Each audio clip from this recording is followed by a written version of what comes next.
अगर तुमने इस वीडियो पर क्लिक किया है तो या तो तुम विंटर आर्क में कुछ नहीं कर पाए, या तो तुम अब की बार समर आर्क में, जब लोग एग्जाम्स के बाद फुल एंजॉय करने वाले हैं, वेकेशंस पर जाने के प्लान बना रहे हैं, वहाँ उस टाइम पर दुनिया से बिल्कुल अलग होकर खुद को चेंज करने आए हो। अगर तुमने ये सोचकर वीडियो पर क्लिक किया है तो तुम्हारा स्वागत है, क्योंकि अब तुम बेहतर से बेहतरीन बनने वाले हो। वेल, तुम लोग मुझे एक बात बताओ, क्या तुम्हें भी लगता है कि तुम्हारे पास अभी भी बहुत टाइम है कि भाई छोड़ना, इसे बाद में करेंगे, अभी तो टाइम ही टाइम है? अगर तुम्हें ऐसा लगता है तो चलो तुम्हारे भ्रम को तोड़ते हैं। वेल, क्या तुम्हें पता है कोविड-19, हाँ वही कोरोना वायरस जिसकी वजह से पता नहीं कितने लोगों ने क्या क्या खोया है, इसको गए हुए पूरे 6 साल हो गए भाई। हाँ, पूरे 6 साल। अगर तुम्हें अभी भी नहीं समझ आया तो एक और एग्जाम्पल से समझते हैं। न्यू ईयर में तुमने कुछ रेजोल्यूशंस बनाए होंगे कि मैं ये करूंगा वो करूंगा, तो क्या वो चीजें तुम सच में कर रहे हो? आई गेस नहीं, क्योंकि अगर फॉलो कर रहे होते तो ये वीडियो पर क्लिक नहीं किया होता। आई नो कि तुमने ये 3 महीने बर्बाद कर दिए और तुम्हें लग रहा है कि अभी तो न्यू ईयर आया था, तो भाई जरा उठ जा और देख 3 महीने निकल गए हैं और तू अभी भी अपने आप को बस एक्सक्यूजेस दे रहा है। वेल, अब मुझे नहीं लगता कि मुझे तुम्हें टाइम की वैल्यू समझाने की जरूरत है, तो तुम मेरे इस चैलेंज को एक्सेप्ट करो और बैठ जाओ किसी कोने में इस वीडियो को पूरा देखने के लिए, जिसमें मैं तुम्हें बताऊंगा समर आर्ट चैलेंज के बारे में। So without wasting a single second, let's get started. देखो, समर आर्क विंटर आर्क से बेहतर इसीलिए है क्योंकि समर आर्क एक ऐसा फेज है जिसमें तुम्हारे पास वो सब कुछ होता है जो तुम्हें नीड है सेल्फ इम्प्रूवमेंट के लिए। देखो, तुम्हारे पास पूरा दिन होता है, कोई स्कूल नहीं, कोई असाइनमेंट्स नहीं, कोई भी प्रेशर नहीं, तो तुम फिजिकली और मेंटली फ्रेश होते हो क्योंकि अभी तुम रात भर पढ़ाई नहीं कर रहे होते, स्ट्रेस में नहीं हो, तो तुम इजिली नए स्किल्स को सीख सकते हो। देखो, समर आर्क वो टाइम है जब लोग या तो अपनी लाइफ को बदलने के लिए काम शुरू करते हैं या फिर वही किसी भी चिल मोड में चले जाते हैं, लेकिन डिसाइड तुम्हें करना है कि तुम्हें किस कैटेगरी में जाना है। वेल, मुझे नहीं लगता कि विंटर आर्क के बारे में बता के तुम्हारा टाइम वेस्ट करना चाहिए, क्योंकि मुझे पता है तुमने यूट्यूब पर ऐसी कई वीडियोस देखे होंगे जिसमें तुम्हें विंटर आर्क के बेनिफिट्स के बारे में बताया होगा। तो अब तुम लोग बोलोगे कि भाई मैं विंटर आर्क शुरू तो कर लूं, पर मुझे समझ ही नहीं आता कि दिन भर में मुझे करना क्या है।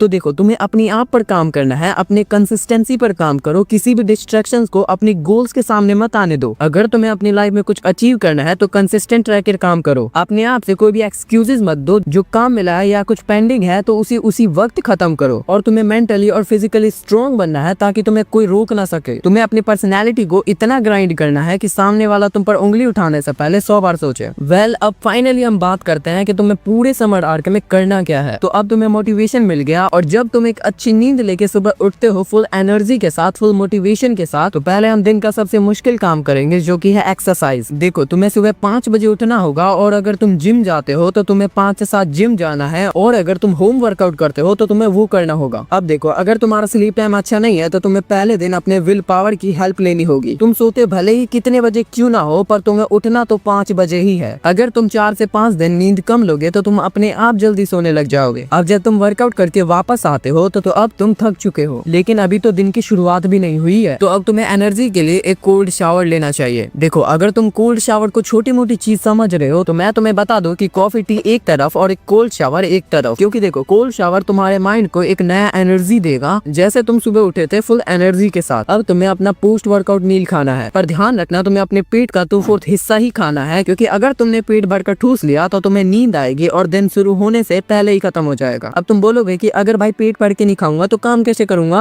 तो इसका जवाब है तुम्हें अपने पोस्ट वर्कआउट मील के साथ कॉफी भी पीनी है, क्योंकि कॉफी पीने से भूख मर जाती है और नींद भी नहीं आती। वेल, अब वर्कआउट भी हो गया, शावर भी ले लिया, नींद भी नहीं आ रही, भूख भी नहीं लग रही, तो तुम्हें अब 5 से 6 घंटा रगड़ कर काम करना होगा। अब तुम्हें अपने काम को करने में 100% देना होगा ताकि काम को तुम पूरे कंसिस्टेंसी के साथ कर सको। इसीलिए अपने आप को एक चैलेंज दो कि जब तक मैं अपने काम को खत्म नहीं कर लूंगा तब तक मैं फोन को टच नहीं करूंगा। और ताकि तुम अपने फुल कंसिस्टेंसी के साथ काम करो, इसीलिए फोन को मारो किसी के मुंह पे या दूसरे कमरे में फेंक दो। अब जब तुम्हारा टारगेट कंप्लीट हो गया है तो अब तुम्हें करना है अपने दिन का लंच। आई नो उस टाइम पर तुम्हारा एनर्जी लेवल भी लो होगा और कॉफी का असर भी खत्म हो चुका होगा, और लगभग टाइम भी हो रहा होगा 1 से 3 के बीच में। टाइम पर तुम्हें नींद आ रहा होगा, एक नैप लेने का मन करेगा, पर देखो, अभी तुमने समर आर्ट चैलेंज शुरू ही किया है तो तुम अपने आप को सोने मत दो, क्योंकि अगर तुम सो गए, 40 मिनट का नैप ले भी लिया तो तुम उठ नहीं पाओगे, और 2 घंटे सोते सोते कैसे निकलेंगे तुम्हें पता भी नहीं चलेगा। पर अगर फिर भी कंट्रोल नहीं नहीं हो रहा है तो तुम 40 मिनट का नैप ले सकते हो पर अलार्म लगाकर, और तुम कुछ टाइम सोशल मीडिया यूज कर सकते हो या कुछ प्रोडक्टिव काम करना है तो वो कर सकते हो। और जैसे ही 6 बजे तो चुपचाप अपने घर से बाहर निकलो, क्योंकि अब टाइम हो चुका है अपने दिन का दूसरा वर्कआउट करने का। चिंता मत करो, इसमें तुम्हें कोई बड़ा एक्सरसाइज नहीं करना है, जस्ट अ नॉर्मल वॉक, क्योंकि अभी समर का टाइम है तो सूरज भी लेट डूबेगा और इसीलिए मैंने तुम्हें 6 बजे निकलने को कहा था। अब तुम्हें बाहर जाकर इवनिंग सनलाइट लेनी है, सूरज को डूबते हुए देखना है, क्योंकि जब तुम सूरज की रोशनी के साथ उठते हो फुल एनर्जी के साथ तो तुम्हें शाम की रोशनी की नीड है जो तुम्हें रिलैक्स कर देगी। और अगर तुमने इस चीज को सीरियसली लिया तो तुम 10 बजे तक लुढ़क जाओगे और अपनी नींद को पूरी कर पाओगे। अब देख भाई, अगर तूने इस रूटीन को पूरे समर आर्ट फॉलो किया तो तुझे अपने पीक लेवल में आने से, मतलब अपने प्राइम एरा में आने से कोई नहीं रोक सकता। अब तुम बोलोगे कि भाई मैं तेरी बात क्यों मानूं, तूने क्या उखाड़ा है? तो ये देखो, मैंने समर आर्ट में तो नहीं बट विंटर आर्ट में अपने चैनल पर काम किया। मैंने अपने नॉलेज और स्किल्स को इम्प्रूव करके सिर्फ 30 दिनों से कम में ही अपने चैनल पर इतने सब्सक्राइबर्स गेन कर लिए। मैं जानता हूँ कि मैंने ये समर आर्ट में नहीं किया है बल्कि विंटर आर्ट में किया है, क्योंकि टाइम ही वही था, बस सीजन ही तो चेंज हुआ था बट माइंडसेट तो वही था ना। तो देखो, आज से स्टार्ट करो और जब सब मजे कर रहे होंगे तो तुम घिस कर अपने आप को अनस्टॉपेबल इंसान बना लोगे। वेल, आज से ही शुरू करो। यही था एक पूरा समर आर्ट चैलेंज वीडियो। मैं यकीन से कह सकता हूँ इस वीडियो से ज्यादा अच्छे से तुम्हें समर आर्ट के बारे में कोई भी नहीं बताएगा। तो कमेंट में लिखो आई एक्सेप्टेड द चैलेंज और शुरू हो जाओ। Until then keep levelling up.